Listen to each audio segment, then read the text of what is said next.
শর্ত মানলে তবেই হবে বৈঠক। বুধবার সন্ধ্যায় শর্তের তালিকা দিয়ে নবান্নে চিঠি পাঠিয়েছিলেন আন্দোলনকারী জুনিয়র ডাক্তাররা। তবে সেই শর্ত যে মানা হচ্ছে না, সাংবাদিক বৈঠক করে জানিয়ে দেওয়া হয় নবান্নের তরফে। স্বাস্থ্য প্রতিমন্ত্রী চন্দ্রিমা ভট্টাচার্যের দাবি, রাজ্য সরকার খোলা মনে আলোচনা করতে চেয়েছিলেন, কিন্তু শর্ত দিয়ে খোলা মনে আলোচনা হয় না বলে দাবি মন্ত্রীর। এবার নবান্নের সাংবাদিক বৈঠক করে পাল্টা প্রতিক্রিয়া জুনিয়র চিকিৎসকদের। দেখুন।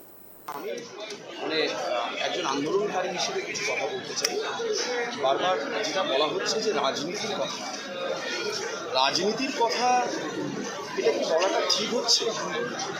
যে আপামর জনসাধারণ, যে অসংখ্য জুনিয়র ডাক্তার এবং সিনিয়র ডাক্তাররা এখানে উপস্থিত আছেন, তাদের পেছনে কোন রাজনীতি রয়েছে সেটা আমি জানি না।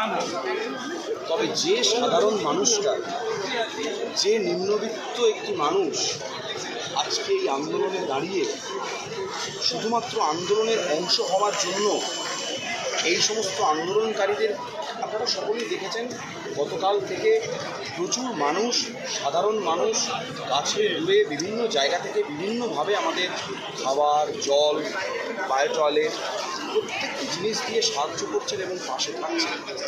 সেই জায়গায় দাঁড়িয়ে সেই মানুষটিও চেয়েছেন আমাদের জন্য কিছু করার। হয়তো তার সামর্থ্য কম, কিন্তু তার ইচ্ছে প্রবল। তিনি একটি হাত পাখা নিয়ে প্রত্যেকটি আন্দোলনকারীকে হাওয়া করছেন যাতে কারণ গরম না লাগে। মনে রাখবেন, তিনিও কিন্তু এই আন্দোলনের একজন আন্দোলনকারী, এবং এইটার পিছনে আমার মনে হয় না ওনার কোনো রাজনীতি আছে।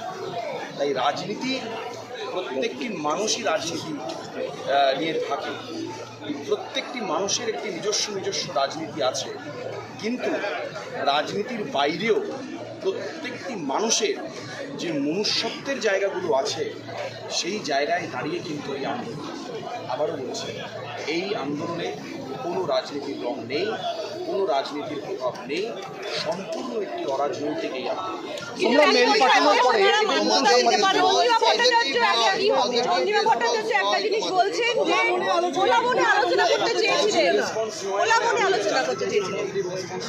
আমরা সত্যি কথা বলতে গিয়ে আলোচনা করতে চেয়েছি, এবং আমরা প্রথম থেকেই দাবি জানিয়েছি যে আমাদের যে দাবি আছে সেইগুলো নিয়ে আলোচনা করব।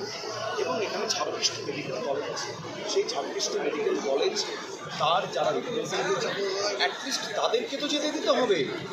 এটা তো কোনো রাজনৈতিক দল নয় যে 10 জন গেলাম, 2 জন গেলাম, 3 জন গেলাম, 4 জন গেলাম, একটা ক্লোজ ডোর মিটিং হলো, সমঝোতা হলো, তা তো নয়। আমরা একটা সমাধান খুঁজতে এসেছি।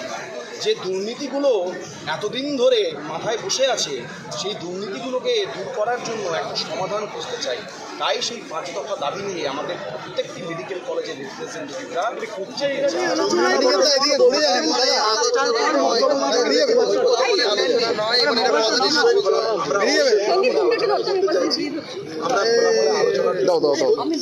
সেই জায়গা থেকে আমরা আমাদের যা মেলের রিপ্লাই সেটা রেখেছি। অবশ্যই আলোচনার জন্য যাবো।